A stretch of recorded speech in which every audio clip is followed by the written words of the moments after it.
बहन की शादी को 11 साल हो चुके थे। उसका ससुराल पड़ोस के गांव में था, लेकिन मैं अब तक कभी उसके घर नहीं गया था। लेकिन वह कभी कभार सबसे मिलने घर आती थी।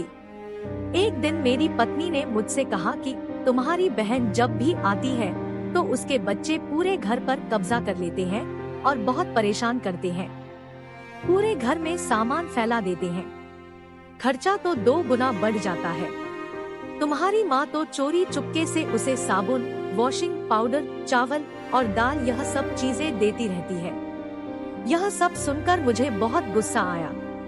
मैं मुश्किल से घर का खर्चा चला पाता हूँ और मेरी माँ मेरी बहन को सब कुछ दे देती है।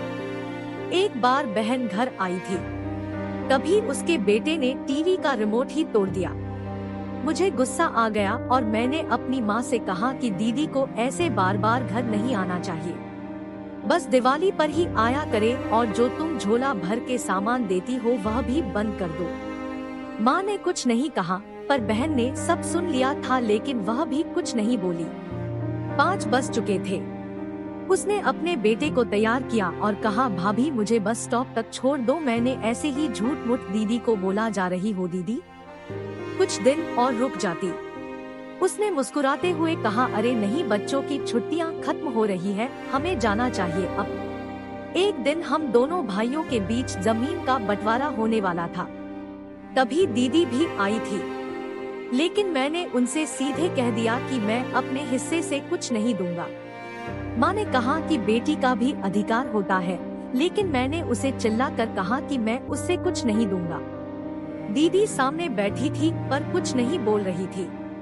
अलग होने के कुछ दिनों बाद मेरे बड़े बेटे को टीवी की बीमारी हो गई। मेरे पास उसके इलाज के लिए बिल्कुल पैसे नहीं थे। मैं बहुत तनाव में था।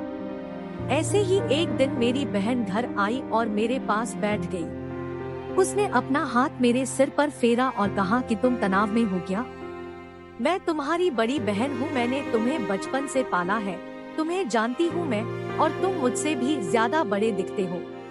उसने अपने हाथों से सोने की चूड़ियां निकाली और मेरे हाथों में दे दी। उसने कहा, तुम पागल हो, तुम ऐसे ही टेंशन ले रहे हो, यह चूड़ियां लो और अपने बच्चे का इलाज करो।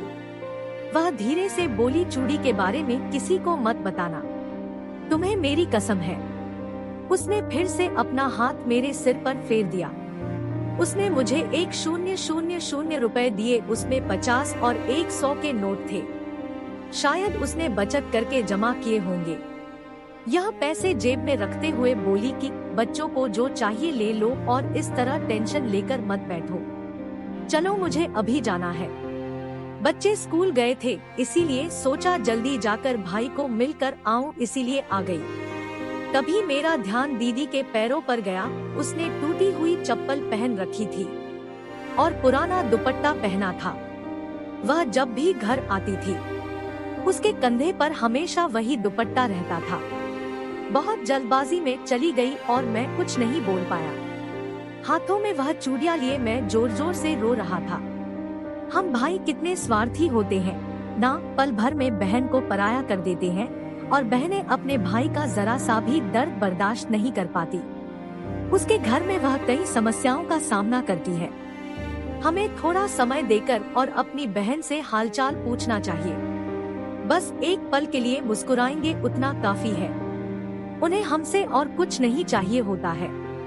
यह सच है, किसी ने कहा है कि एक बहन दूसरी माँ होती है। दोस्तों, ऐसी कहानी सुनने के लिए हमारे चैनल को लाइक करें, शेयर करें, सब्सक्राइब करें। Thank you so much.